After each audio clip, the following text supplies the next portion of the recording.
All right, we are going to be talking about today the related update on phase 2 of Hudson Yards. Obviously, Hudson Yards is the massive project, the undertaking that is over the Long Island Railroad train tracks on the west side of Manhattan.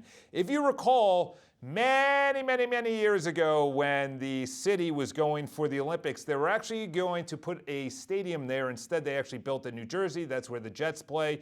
But they were also vying for the bid to host the Olympics. I think LA ended up getting it, but there was then a massive undertaking and a complete rezoning of the area, which pretty much was just desolate. And an absolutely mega project came about, which is Hudson Yards, where you have condos, kind of didn't go too well, rentals, you have also office space, and you have hotels. There is a lot of luxury over there. Now in the second phase, Related has come out and they have nixed the plan of the casino that they put in a bid for. There are two other bids on putting a casino over the train tracks on phase 2, which I think was from 11th to 12th Street. And they nixed that. That was a $12 billion casino plan. And actually a portion of that was going to fund the platform that needs to go over the train tracks over the Long Island Railroad where they store the trains, which is obviously an active train yard, probably one of the busier ones outside of Grand Central in America. And Related went back to the New York City Council. Instead of 400 affordable units, they're going to do 625 affordable units. This is 1/4 of all the units. They also are probably going to nix condos. They were going to add in additional condos. Those have not really fared well. And to be honest, there's a lot of unsold, I think to this day, unsold condos in the Hudson Yards condominiums. And to be honest, they're not really holding their value. They will have to go back and get approval from the city on rezoning. Again, the last one that they rezoned was in 2009.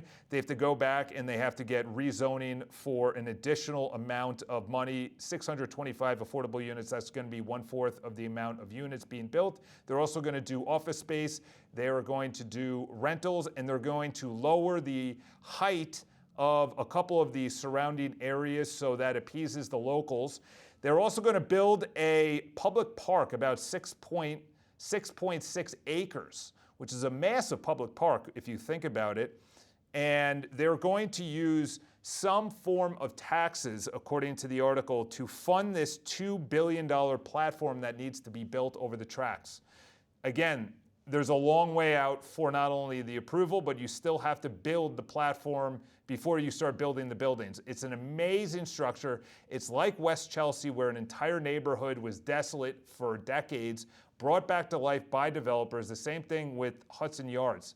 I am all in favor of an area like that, or even East Harlem, when you start getting above 96th Street, redeveloping these areas. I know Bloomberg was pro-development. Brooklyn is crazy developing right now. That's really where a lot of the developers are. They moved from Midtown down into downtown Brooklyn, into Brooklyn Heights. The amount of structures that are going up is astronomical. And I'm following this pretty closely because if you look at the west side, there is a tremendous amount of people working, living over there, and they love that you can exit the city on the West Side Highway and enter down the West Side Highway really close. And obviously you have the 7 train that goes to 34th Street all the way to Hudson Yards. So you just take the 7 train, and I just was there. It's packed. It's a very active station. So subscribe to for more news. If you have any thoughts on this news story, leave in the comments below.